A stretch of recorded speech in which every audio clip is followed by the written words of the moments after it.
Bonjour tout le monde, bienvenue dans une toute nouvelle vidéo. Aujourd'hui on se retrouve pour parler un petit peu de lecture parce que ça fait super longtemps, enfin ça fait depuis ma vidéo sur le racisme et notamment l'antiracisme que je n'ai pas fait de vidéo lecture. Donc aujourd'hui je voulais vous parler de mes lectures féministes engagées et notamment de mes lectures féministes d'auteurs racisés. Donc en fait il n'y a absolument pas d'auteurs blanches dans ces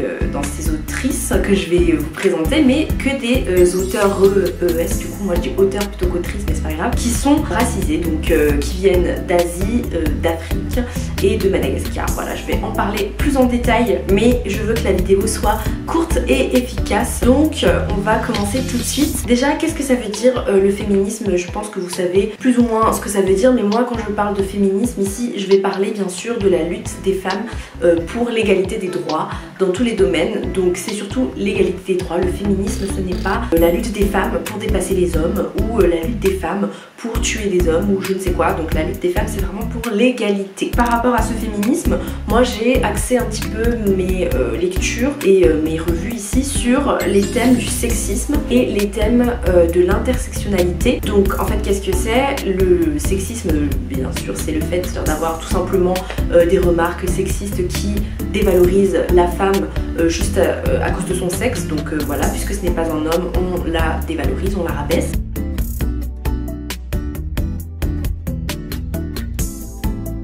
Et ensuite, qu'est-ce que c'est que l'intersectionnalité? Et bien c'est justement le cas des femmes racisées, c'est-à-dire que non seulement on est victime d'une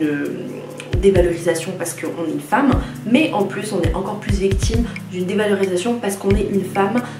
d'une race entre guillemets non blanche. Donc on est une femme qui n'est pas blanche, donc on est soit une femme noire, soit une femme asiatique, soit une femme de couleur tout simplement. Donc voilà, moi c'est ça que je voulais vraiment montrer ici dans ces lectures féministes qui sont finalement des lectures féministes que j'ai pu avoir de femmes de couleur. Donc dans l'ordre, je vais d'abord vous présenter L'étrangère de Eunja Kang. Donc j'en ai déjà beaucoup parlé je pense sur ma chaîne puisque c'est le livre sur lequel j'ai travaillé pour mon mémoire. Rapidement, en fait ce livre c'est un livre d'une auteure coréenne francophone qui parle en fait de cette jeune fille Eunja et qui est donc l'auteur en fait en réalité, qui va avoir comme rêve de devenir une écrivaine française, de langue française en fait. Donc elle va devoir affronter la société patriarcale et conservatrice coréenne et je pense que c'est une lecture assez féministe quand même, puisque on voit vraiment la façon dont elle dénonce, disons, le portrait traditionnel de la femme coréenne qui est censée se soumettre assez à l'homme, qui est censée ne pas faire des choses destinées à sa carrière personnelle, qui est censée en gros choisir des choses plus féminines entre guillemets et non pas aspirer déjà de 1 à devenir une auteure et donc réussir dans le monde artistique qui est plutôt à 90% masculin en Corée du Sud, et en plus rester dans les normes et dans les cases de ce que devrait faire une femme, c'est-à-dire ne pas étudier et finalement étudier mais après devenir quelqu'un qui reste à la maison quoi. Donc voilà, je trouvais ce livre L'étrangère vraiment très intéressant sur le point de vue de la place de la femme dans une société en Asie justement, donc en Corée du Sud. Voilà, moi je vous le conseille vraiment si vous avez envie de lire un bon roman qui parle de féminisme, mais comment dire, sans parler que de ça en fait, puisque ça parle pas que de féminisme bien sûr, et bien je vous conseille ce roman. Ça c'est une première fiction. Ensuite je voulais aussi vous parler, donc toujours dans le même registre, c'est vraiment dans l'ordre chronologique, j'ai lu cet été Kim Ji-young, né en 1982 de Cho Nam-joo, et donc en fait cette fois-ci c'est un livre assez féministe, enfin qui est un roman vraiment très important, qui est assez connu en fait là en ce moment, en tout cas en Corée du Sud et un peu en Asie partout, puisque ça parle de l'histoire de Kim Ji-young, donc cette femme vraiment ordinaire qui vit une vie totalement ordinaire. Donc en fait je pense que ce livre vraiment ça résume vraiment très bien la place de la femme coréenne dans la société coréenne. Donc la femme coréenne avec des gros guillemets, c'est-à-dire voilà ce personnage féminin qui doit tout le temps être une bonne fille à l'école, une bonne adolescente, qui doit être gentille avec ses parents, gentille avec ses prétendants, gentille avec son mari, gentille avec ses enfants, enfin bref, c'est pas très révolutionnaire pour le coup comme lecture féministe, parce que je pense que contrairement à Eunja Kang justement qui montre un nouveau parcours de femme qui arrive à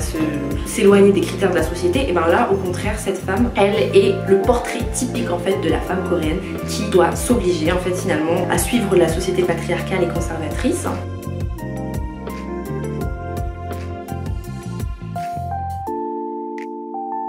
Et donc ça montre voilà bien le parcours des femmes coréennes, notamment depuis les années 80 jusqu'à là. Je pense que le livre il se finit voilà vers 2020, n'importe quoi, vers les années 2010-2015. Voilà, moi je vous le conseille, en plus c'est vraiment un livre là en ce moment, on en parle vraiment partout et ça se lit tellement vite, enfin, c'est vraiment un roman encore meilleur je pense que L'étrangère, même si ça ne se compare pas exactement, mais en tout cas moi j'ai adoré le livre. Après donc ça c'était du côté de l'Asie. Du côté de Madagascar bien sûr je voulais vous parler de Elle au printemps de Michel Rakotousson, donc qui est donc le premier livre que j'ai lu de cet auteur, qui va être l'auteur sur laquelle je travaille pour ma thèse avec Eunja Kang justement. Donc en fait ce livre est vraiment très, voilà, il est assez particulier, désolée je regarde mes notes en même temps. Donc en fait ça montre l'histoire d'une jeune femme, Saoung, qui est une jeune femme assez perdue, qui a souvent cette place de petite fille sage dans une famille malgache, etc. Et toute sa famille va cotiser et va l'aider en fait à partir vivre en France. Donc en fait elle va partir vivre en France, ça se passe dans les années 80-90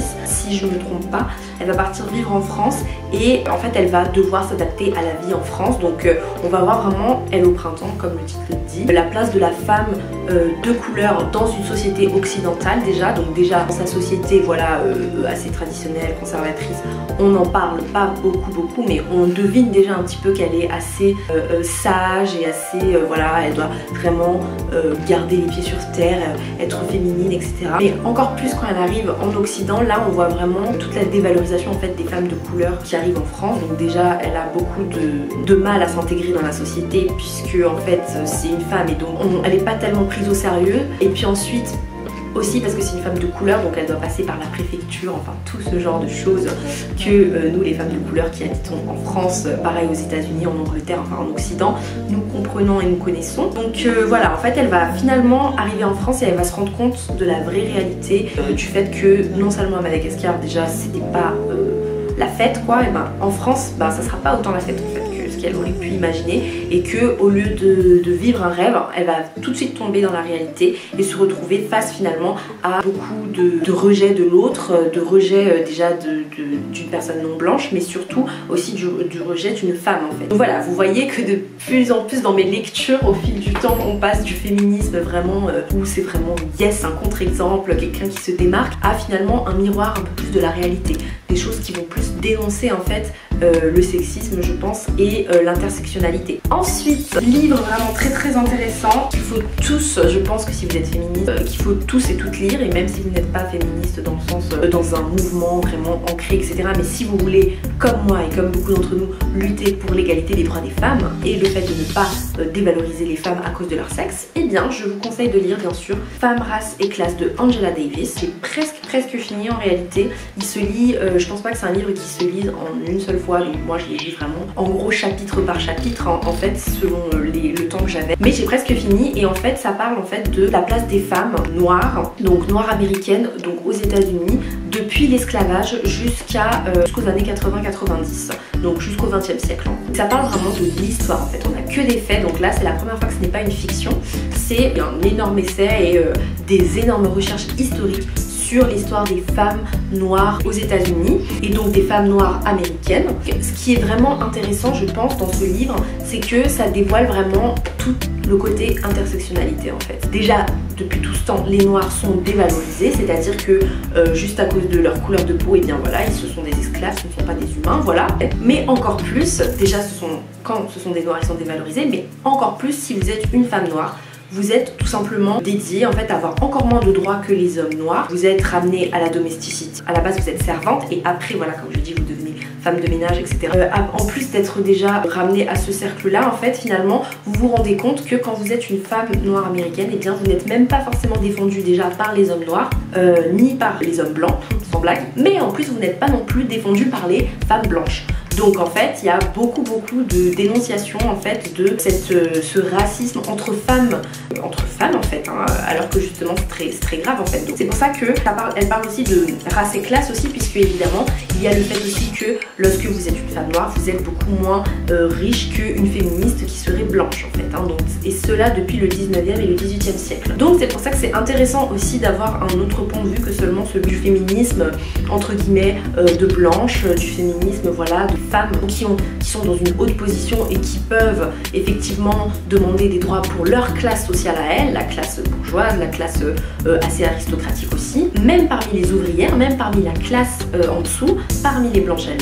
elles-mêmes sont aussi dans la dévalorisation des femmes noires puisque elles sont dans une classe qui est censée être encore en dessous de celle de ces ouvrières en fait. Donc voilà, on est vraiment dans cette classification des femmes en fait finalement, et ça m'a appris énormément de choses sur le féminisme. Et moi qui depuis tout ce temps ne me suis jamais trop prononcée en tant que féministe engagée etc, et bien là ça m'a vraiment ouvert les yeux sur ce que c'est réellement le féminisme en fait, et ce que c'est que se battre pour l'égalité juste des droits. Les droits, c'est-à-dire les droits, comme ils en parlent, civiques, être libre de ne plus être esclave ou servante, les droits sociaux, etc. Mais aussi les droits dans le mariage, d'avoir le droit de divorcer, d'avoir le droit de faire toutes ces choses-là qu'on prend un peu pour acquises. Et aussi, bien évidemment, pour moi, le plus important, c'était donc le droit de l'éducation. Donc voilà, le droit de s'éduquer lorsqu'on est une femme noire, et pas seulement lorsqu'on est une femme blanche, ou pas seulement lorsqu'on est un homme noir, mais lorsqu'on est bien une femme noire. Donc voilà, donc ça, je vous le conseille vraiment vivement. Et enfin, dernier livre, qui est vraiment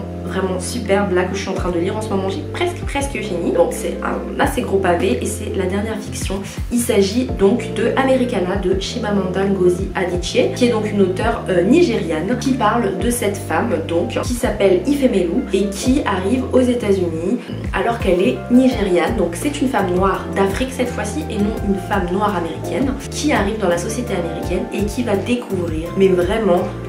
dans sa plus grande ampleur, le sexisme, le côté misogyne, les stéréotypes, vraiment le rejet de l'autre, mais aussi donc le racisme ordinaire, le racisme tout court déjà en général, c'est-à-dire vraiment le dégoût face à elle, mais aussi le racisme ordinaire dans toutes les blagues, dans toutes ces choses-là, et encore plus à une femme en fait, c'est-à-dire qu'on va, nous en tant qu'auteur, voir la différence de traitement entre un homme nigérien par exemple, donc qui va être son compagnon, on va dire, Obinze, et la différence de traitement entre donc Obinze et Ifemelu, qui est une femme nigériane. Donc Obinze il sera en Angleterre, Ifemelu aux États-Unis, mais en tout cas, et après on parlera beaucoup du Nigeria aussi, mais en tout cas on va vraiment voir la différence et le type de discrimination vraiment vécu par les femmes noires en fait, c'est ça. Donc là vraiment c'est le plus bas de l'échelle de l'intersectionnalité. Donc là voilà, c'est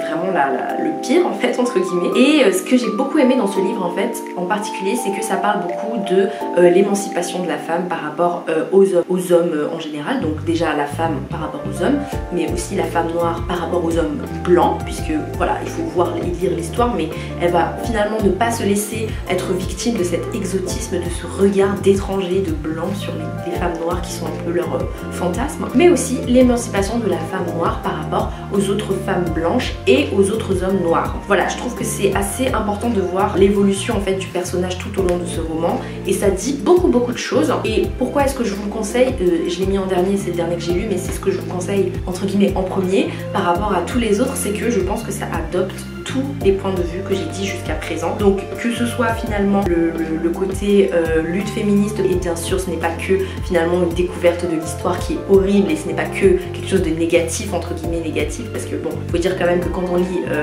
Femmes, race et classe, on a un peu envie de pleurer hein, parce que c'est très triste, c'est très négatif entre guillemets sur la condition des femmes. Là ça donne un peu plus d'espoir, même si je l'ai pas encore fini, donc je suis pas sûre de la fin, mais en tout cas voilà, c'est assez positif, assez inspirant et assez encourageant, même si c'est très énervant selon les moments. Et puis ensuite bien évidemment ça parle beaucoup de plusieurs communautés en fait. Ça parle des communautés noires aux États-Unis, afro-américaines, des communautés noires en Afrique elle-même, des communautés noires en Angleterre, donc qui ressemble un petit peu je pense à la manière dont on traite les communautés noires ici en France. Et puis ça parle aussi finalement, au-delà du côté noir etc, ça parle du fait d'être une femme, de l'identité féminine, du fait qu'on est beaucoup définie en tant que femme par nos cheveux, par notre maquillage, notre rouge à lèvres, nos vêtements, tout ça, toutes ces choses là en fait qu'on met, le fait de porter des soutiens-gorge etc. Bref, ça parle beaucoup de la féminité, et je pense que comme ouvrage féministe c'est assez important de voir les différentes façons de se voir en tant que femme féminine, tout en gardant finalement notre propre identité en fait. Donc voilà, c'est assez peut-être vague ce que je dis, mais voilà, je pense que ça peut parler à tout le monde je pense pourrait lire ce livre. Et ne vous inquiétez pas, même les garçons qui regarderaient cette vidéo, vous pouvez tout à fait lire tous les livres que j'ai dit juste avant, rien que pour vous documenter, et encore plus celui-là, puisque à un moment donné il y a quand même une identification avec un homme. Donc il y a plusieurs parties où on parle d'un point de vue d'un homme par rapport à la vie, par rapport au racisme, par rapport à toutes ces choses choses-là. Donc c'est très intéressant, c'est très ouvert, il y a les deux points de vue, mais moi je voulais insister sur celui de la femme de Ifemelu. Et voilà, donc Chimamanda Ngozi Adichie, c'est le premier livre que je lis d'elle, mais ce ne sera pas le dernier, ça c'est sûr. Voilà, j'espère que cette vidéo vous aura plu par rapport à toutes ces lectures féministes racisées, je le précise. Donc évidemment pour les lectures féministes en général sur le mouvement du féminisme, il y en a énormément, vraiment des grands classiques à conseiller, Simone de Beauvoir, George Sand, enfin voilà, il y a plein d'autres auteurs